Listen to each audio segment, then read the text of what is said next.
buenas. La idea de virtualizar parte de nuestras clases es con el objetivo, por ejemplo, de que ustedes tengan comunidad desde sus casas y podamos ir avanzando en el material del curso. Como ustedes saben, nos vemos en la necesidad de hacer este tipo, de tomar este tipo de mecanismos debido a que el país y tanto el mundo están atravesando una dificultad por causa del COVID-19. No está de más que ustedes eviten por lo menos lugares donde hay mucha gente y sigan las recomendaciones que han sido estipuladas por las autoridades competentes. Entonces, lo que les presento acá es un conjunto de 3 videos, dividido en 3 partes, mm, en el cual discutiremos sobre el potencial eléctrico, que hace parte de nuestro contenido del curso. Entonces, si ustedes tienen alguna duda, pues no duden en contactarme a través del correo institucional que se encuentra aquí arriba. andres.gomez@unisugrevirtual.edu.co. Entonces, básicamente lo que vamos a hablar son sobre energía potencial eléctrica, potencial eléctrico y superficies equipotenciales. Antes de comenzar a hablar sobre el aspecto eléctrico, sobre potenciales eléctricos, energía potencial eléctrica, etcétera, vamos a hacer un recordatorio allá de nuestro curso de mecánica. Y allá en nuestro curso de mecánica nosotros vimos que una fuerza, cuando es conservativa, satisface una condición y es que el rotacional de esa fuerza es cero. Si esa fuerza es conservativa, lo que va a indicar es que cuando yo calcule el trabajo va a ser independiente del camino escogido. ¿Ok? Como más adelante les mostraré. Pues bien, retomando el hecho de que esa fuerza sea conservativa, implica que el rotacional sea cero. Y si eso se cumple, entonces yo puedo definir esa fuerza como siendo una función gradiente de un potencial. En este caso sería un potencial gravitacional mecánico. ¿Ok? Solamente esto se cumple siempre y cuando esa fuerza sea conservativa. También definimos de que si esa fuerza es conservativa, podemos definir un trabajo entre los puntos A y B, de tal forma que va a ser la integral de A hasta B de esa fuerza a través de un camino de L. Ese camino de L puede ser coordenadas rectangulares, o pueden ser coordenadas esféricas, o coordenadas cilíndricas, o coordenadas polares. En este caso, eh, en el caso de la mecánica, usualmente se trabaja con coordenadas rectangulares. Muy bien, como mencionamos, si esa fuerza es conservativa, implica que el trabajo realizado va a ser independiente de la trayectoria escogida. Es decir, solamente me va a interesar el trabajo en el punto B y el trabajo en el punto A. También, a partir del teorema del trabajo de la energía, podemos definir una relación entre el trabajo y la energía potencial eléctrica, ¿cierto? Y entonces si combinamos estas dos expresiones, fácilmente podríamos ver que la energía potencial eléctrica puede ser escrita en función de la integral de esa fuerza mecánica. Esto aquí será nuestro punto clave, ya que más adelante encontraremos expresiones asociadas al potencial eléctrico y a la energía potencial eléctrica. Entonces, volviendo a nuestro tema, que es eh, la fuerza eléctrica, ¿cierto? Entonces vamos a comenzar por acá. Potencial y energía potencial eléctrica. Entonces, para eso lo que vamos a hacer es utilizar la fuerza eléctrica. La fuerza eléctrica no es más que, o físicamente lo que me está diciendo esa relación es que cuando una partícula de prueba Q sub 0 se encuentra en una región de campo eléctrico, esa partícula Q sub 0 experimenta una fuerza eléctrica. Y esa fuerza eléctrica es dada por la ley de Coulomb, como ya anteriormente hemos visto. Pero recordemos, si esa fuerza es conservativa, entonces el campo eléctrico también debe ser una cantidad conservativa. Entonces vamos a utilizar este mismo argumento del rotacional, a ver qué pasa. Cuando hacemos eso, básicamente es sustituir la fuerza aquí. Encontramos que el rotacional va a ser igual a una cantidad vectorial y un valor escalar, que yo puedo simplemente deshacerme de él.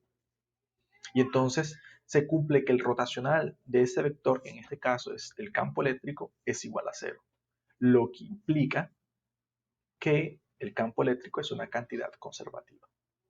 Entonces, si eso implica, si el campo eléctrico es una cantidad conservativa, entonces yo puedo escribir el campo eléctrico como una función de un potencial, ¿cierto? Así como hicimos en el caso mecánico. Y entonces podemos encontrar una relación entre el campo eléctrico y el gradiente de un potencial eléctrico. Ese potencial eléctrico, que es una función escalar, la vamos a simbolizar con la letra V. ¿Ok? Básicamente hemos usado los mismos argumentos expuestos anteriormente para el caso mecánico. Ahora, podemos reemplazar el valor de ese campo eléctrico en una fuerza eléctrica, obteniendo la siguiente relación. Ahora, esa fuerza yo la puedo sustituir en nuestra expresión para la energía potencial. A ver qué sucede. Entonces nos queda esta relación que estamos viendo aquí, ¿ok? Donde la variación de la energía potencial eléctrica entre los puntos A y B es igual a esto.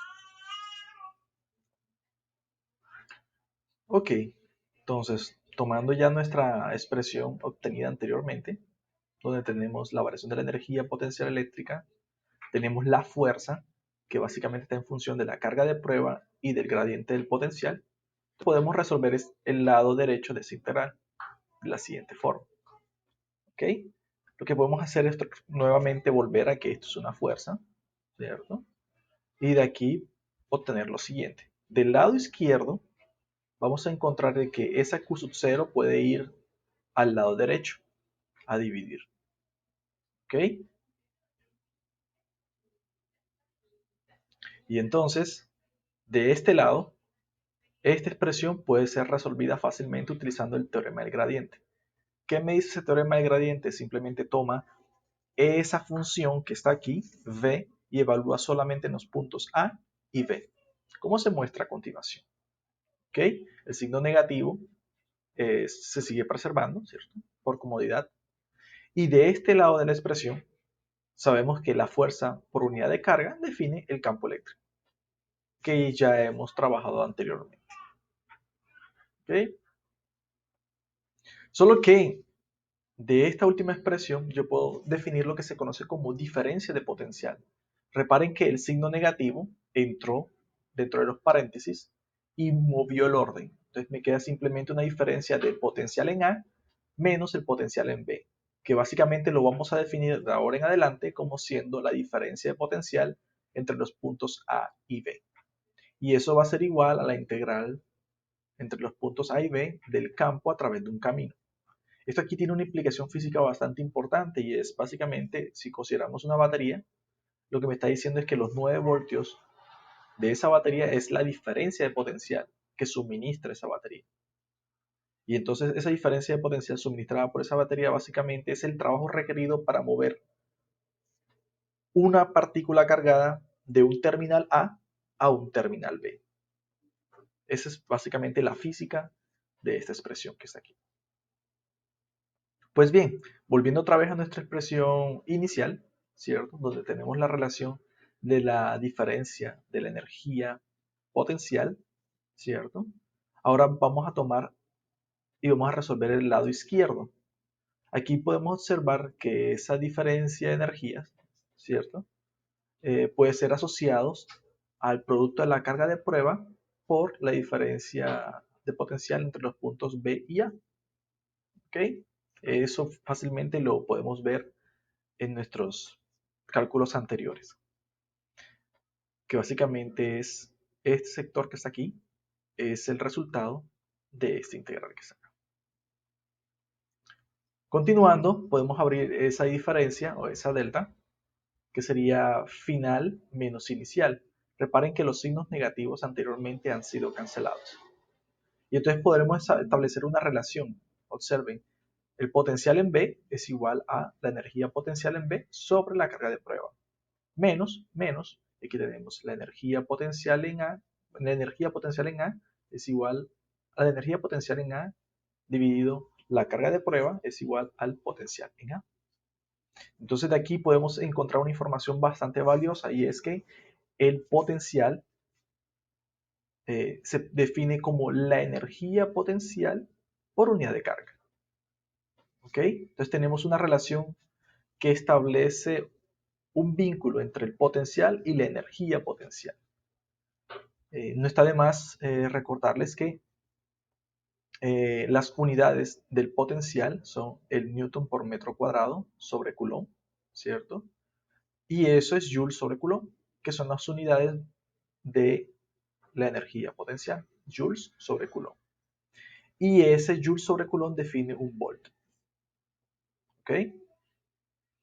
Muy bien. Ahora vamos a hacer algunas aplicaciones. Vamos a estudiar por lo menos el potencial y la energía potencial eléctrica de una carga puntual. Entonces, de este lado aquí tenemos una carga Q, que en este caso es nuestra fuente de campo.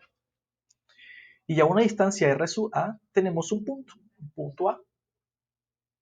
Y a una distancia R sub B tenemos un punto B. Entonces el punto A y el punto B definen una trayectoria. Puede ser una trayectoria como se muestra aquí en línea recta, puede ser una trayectoria bien diferente, puede ser una trayectoria bastante caótica. En esencia, eso no importa, porque estamos trabajando con cantidades conservadas. Eso implica que el campo es una cantidad conservada, entonces simplemente me interesa a mí la información en el punto A y la información en el punto B. Resulta que en ese camino tenemos una partícula de prueba que está localizada a una distancia r de la fuente de campo, ¿cierto?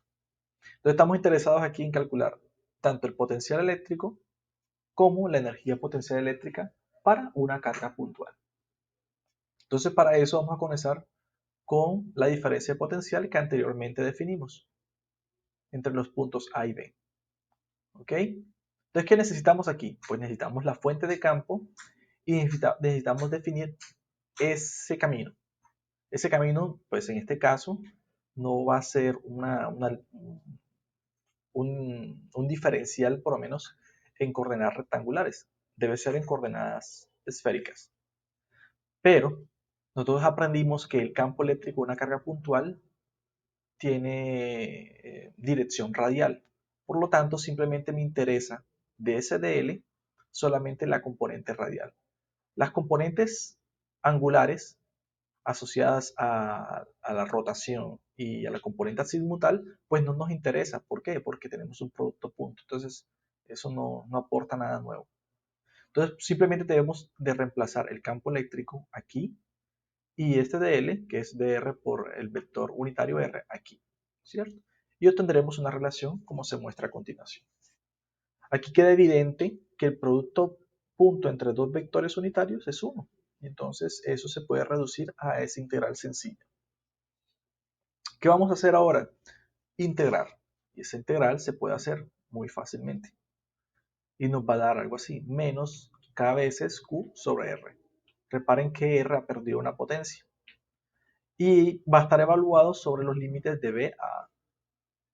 Evaluando esos límites, podemos encontrar que la diferencia de potencial entre los puntos A y B se puede escribir como siendo de esta manera. Y simplemente lo que hacemos es reorganizar términos agregando ese negativo dentro del paréntesis. Entonces reparen que el orden se invierte.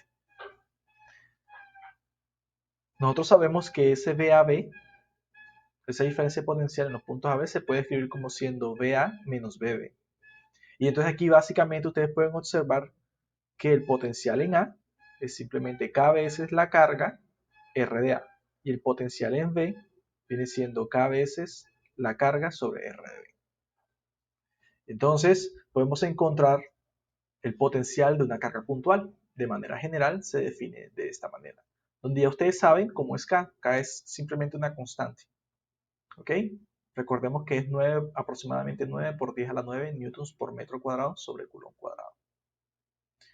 Entonces, aquí hay algo importante a mencionar y es que el potencial puede ser negativo o positivo dependiendo de la carga que estemos analizando. ¿Ok? Ahora, ese potencial me permite a mí encontrar la energía potencial. Entonces, la energía potencial de una carga puntual podemos encontrarlas como siendo la carga de prueba por el potencial determinado anteriormente. Entonces, esta información que está aquí la podemos sustituir acá y encontramos esta relación. Esto define la energía potencial eléctrica de una carga puntual. Observemos algo importante aquí, y es que la energía potencial será negativa cuando los signos de las cargas sean opuestos. Y esa energía potencial será positiva cuando los signos de esas cargas sean iguales. Aquí por lo menos ustedes pueden observar un gráfico de cómo es el comportamiento de esa energía potencial para cargas iguales y cargas opuestas.